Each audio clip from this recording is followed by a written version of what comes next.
Welcome back. The South African Human Rights Commission says it will investigate a leaked voice recording of a white woman who wants black people killed and banned from owning pit bulls.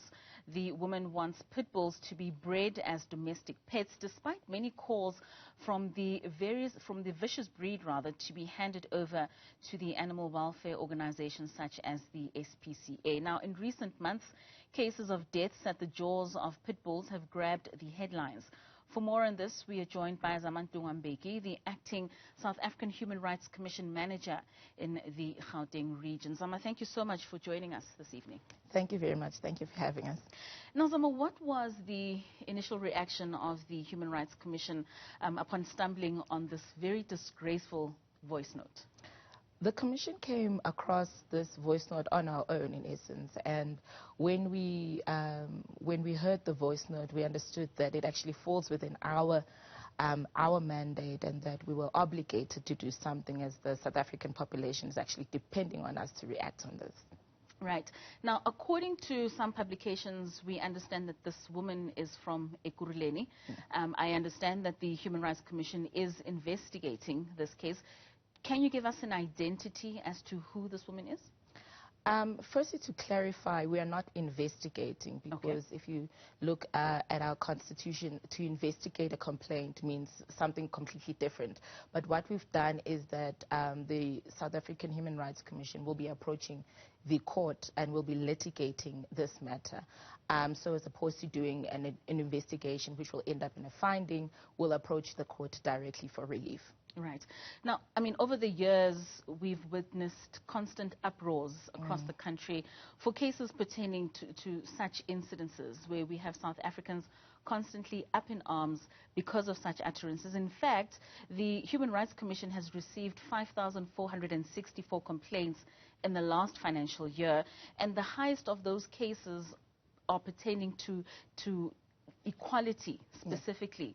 Do you believe that as a country we are moving anywhere with regards to finding some kind of equality and understanding with regards to living in harmony? It's hard to, if you look at the complaints that reach the Commission and other Chapter 9 institutions like the Commission for Gender Equality and CRL Commission, for instance, the answer would be no. Most of these complaints that we're getting are complaints that are happening in personal spaces, in an employer-employee relationship particularly, where we cannot, we don't have cameras, or evidence isn't easily attainable to corroborate that complaint. So when you look at the numbers, it does show that we are actually not moving forward in terms of this particular issue, and that racism still persists in South Africa. And though we can't, like in this instance, have a voice note or that it's recorded on camera like the other incidences, or found on Twitter, it's happening in personal spaces where it's hard for us to actually go and find it. And I think that was my next point, because we're having a lot of these conversations currently where people are saying, oh, be careful of what you say on social media platforms. But I don't think that particularly is the concern. The concern is that we're even having these conversations even over the braai. Definitely. And when you listen to this particular voice note, it goes over and above maybe just, I don't want to say simple racism.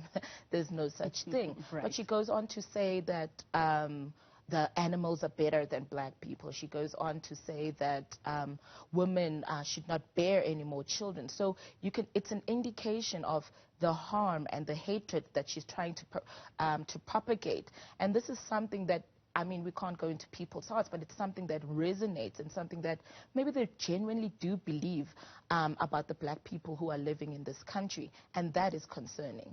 How much damage does such utterances do to a nation? I mean, this voice note has been circulating over and over again, but do we actually understand the extent of the damage that it does to people that are listening to such? We do, because particularly in this case, we initiated an own accord, but we still had many complaints. People expressing their sort of relief that they want, expressing their shock, and every time it happens, I think in a country where we're dealing with several issues. Some people are still dealing with the issues coming from the flooding. We're still dealing with the trauma and the images that we saw with the unrest. And then to have an issue like this come up, it makes people angry. It makes people feel that we are actually not moving forward in our project to rebuild this country, on top of the other issues that we're facing as a nation. Most certainly. Are there any programs that the Human Rights Commission is looking possibly to embark on in ensuring that we start reigniting this conversation of social cohesion and living in harmony as a country? Because it clearly seems that there is a need. Definitely. Following the unrest last year, the Commission, after doing its inquiry, also will be launching. We did launch it this year, an initiative that we're calling Shine, but it's a social harmony through national effort. And this is a program that we will be rolling out over the months in the next coming financial year, from March going into 2023. And what we're trying to do is particularly this issue that you're raising, dialogue. What are really the issues and why do they emanate in the way that they emanate? And through the different programs that we'll be running in our provincial offices and through the media and other platforms, this is what we as the Commission are recommending. Right. Lastly, if one finds themselves privy to such information, especially when it's not on social media and it's over the braai, it's conversations in the office, can one report directly to the Human Rights Commission? And if so, how? Definitely. We can on our website, you've got the contact details for all of the provincial offices. But the Gauteng provincial office, we have a WhatsApp line, we've got an email, telephone, and we do this so that members of the public can get a hold of us through all of the mechanisms that are available. And even if there isn't any evidence, we will take the complaint and assess it, and then we'll recommend what's the way forward. We use different mechanisms. We use mediation, we use investigation. We can also litigate on the different cases. And obviously, not all of the cases are highlighted in the media, as you've shown now, in terms of the number of complaints that we actually take up as the Commission and other Chapter 9 institutions. But definitely it shows that we're doing quite a bit of work in terms of the complaints that we're receiving, particularly with this issue. Most certainly. So then how do I decipher what is hate speech? Okay, what is hate speech? Okay, hate speech, we will say that it is an utterance that is made by somebody that just goes beyond an insult, beyond it just being offensive. And you can feel that it impairs your dignity, if we can put it. So we'll say that it goes beyond an insult, it goes beyond it just being offensive, and that it impairs your dignity.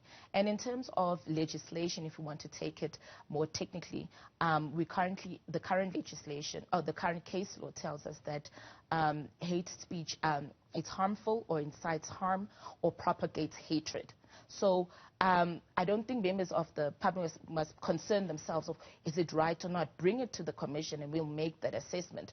But I think each and every one of us have that instinct inside that's, this is not right. It does not sound correct. And many people bring it to us, sometimes even anonymously, and we are able to use our complaint handling procedure to investigate the complaint. All right. Thank you so much for your time. That was Zamantungwa Mbeki, the acting South African Human Rights Commission manager in Gauteng, speaking to us there about the leaked voice note of a woman speaking of black people having been killed and rather ban black people as opposed to pit bulls. Thank you so much for your time.